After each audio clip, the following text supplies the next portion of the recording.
A teus pés trazemos nossa vida.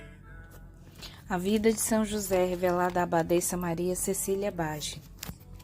A vida em Nazaré após a viagem a Jerusalém. Uma vez em Nazaré, após todos os acontecimentos descritos, Jesus permanecia totalmente voltado para as instruções dos pais em sua dependência. José se constrangia em vê-lo sobre suas ordens, mesmo porque, entre outros motivos, ele já crescia também em idade. E também porque José, muito humildemente, se reconhecia como insignificante para isso.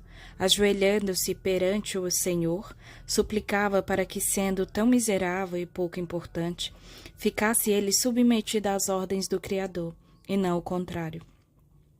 Essas suas súplicas não tiveram o desejado eco, e ele sentia claramente que, para seguir a vontade de Deus, deveria manter Jesus sobre suas instruções. Jesus nada fazia sem sua autorização ou beneplácito. Desejando, por exemplo, afastar-se para ir ter com sua mãe, solicitava a devida concordância de José, o mesmo fazendo com os demais assuntos. E o santo, apesar de tudo, muito se constrangia em ter que dar essas autorizações e em ver o Criador submetido a ele. E tinha também grande admiração pela grande humildade que ele demonstrava, e nisso procurava então imitá-lo. Em sua ausência, ele se ajoelhava e o adorava ocultamente. Quando Jesus, por qualquer motivo, abandonava a oficina, o santo se apressava em beijar os locais onde havia pisado, o mesmo fazendo com que os objetos que houvesse tocado rendesse tais homenagens ocultas. Chorava de alegria e de ternura. E quando o menino lhe solicitava permissão para realizar algo, ou mesmo quando ele devia dar-lhe alguma instrução específica, fazia primeiramente ato interior de humildade, protestando por ter que agir dessa maneira para atender às ordens divinas, e não porque estivesse de alguma forma por superior, dizendo-se também o mais indigno de todos. De certa maneira, essa posição superior de mando que Deus lhe havia concedido foi um grande instrumento de que se utilizou sempre para exercitar sua humildade, que praticava intensamente em seu interior. Embora Jesus não precisasse de orientações técnicas no ofício, por ser quem era, sujeitava-se completamente a José, e lhe pedia humildemente para que o ensinasse como deveriam ser executadas as tarefas, pedido que ele considerava amorosamente, ensinando-o com amor. E entendia bem que Jesus assim agisse para praticar os atos virtuosos da humildade e sujeição, embora ele se constrangesse com isso. O santo agia da mesma forma também com Maria. Quando de solicitações de permissão para executar alguma ação ou trabalho, ou mesmo quando por decisão própria, devia transmitir-lhe alguma instrução específica. Após tais atos de comando, ele sempre realizava atos interiores de humildade. Ajoelhado, pedia perdão a ambos por ter de agir desta maneira, única e exclusivamente segundo a vontade do Senhor. Reinava na santificada família verdadeira competição, em termos de quem mais se humilhava e praticava atos de virtude. Percebendo que Maria e Jesus o suplantavam, procurava melhor seus desempenhos imitando-os. Embora muito dotados por Deus nesses aspectos de virtude, estava ainda bastante distante de poder equiparar-se aos dois, vendo-se muito envergonhado naquela patente desvantagem e dizendo para ambos: ó, como me vejo embaraçado ao ver que sois ambos tão ricos em virtudes e méritos, enquanto que eu sou tão miserável e carente nesses aspectos. Devo imitar-vos nessas nobres atitudes, embora me saiba ainda muito distante delas. Dai-me, querida esposa, capacidade para poder imitar-te em tudo. E mostrava seu grande e verdadeiro desejo de ombrear com eles, ganhando mais merecimentos perante o Senhor.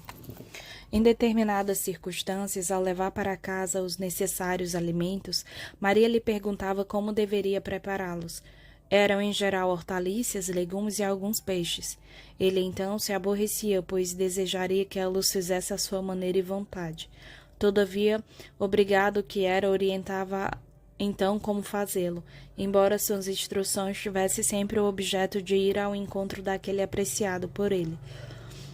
Ou seja, tudo preparado da maneira mais simples possível.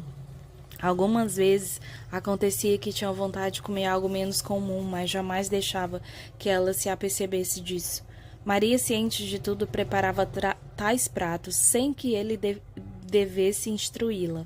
Chegando ele em casa, cansado do trabalho, lá estavam na mesa as comidas que havia desejado ocultamente.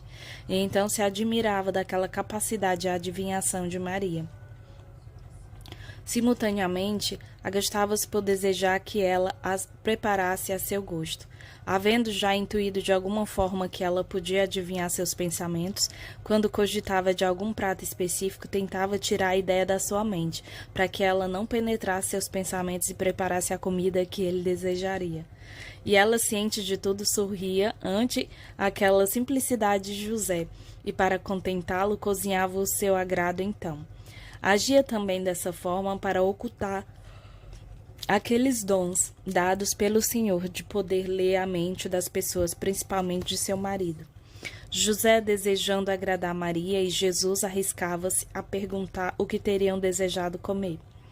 Eles, embora agradecidos por aquele seu cuidado, declaravam muito apreciarem os alimentos que comiam habitualmente, ou seja, pão, água, hortaliças, legumes, frutas, e vez ou outra alguma fritura de peixe. Ele notava, se constrangia e inclinava sua cabeça em concordância, mas não respondia. E eles reafirmavam sua gratidão e confirmavam suas providências em termos do que ele lhes havia proposto. Com o passar dos anos, crescia progressivamente em José o seu amor e admiração por Maria, motivo pelos quais teria desejado viver para sempre ao seu lado. Em seu trabalho, ansiava por vê-la, pois lá não podia ouvir suas palavras nem desfrutar sua presença.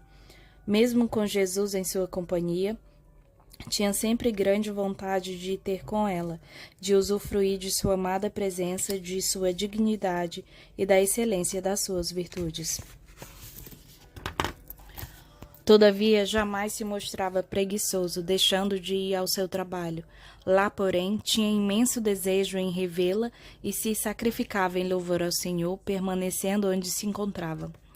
Jesus, que também penetrava nos recônditos desejos do santo, prestava então algum motivo que levasse José a ver Maria, e assim se alegrasse.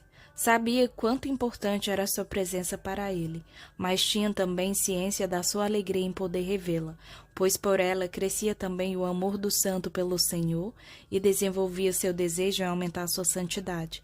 Na verdade, Maria tinha esse poder com todas as pessoas que a olhavam.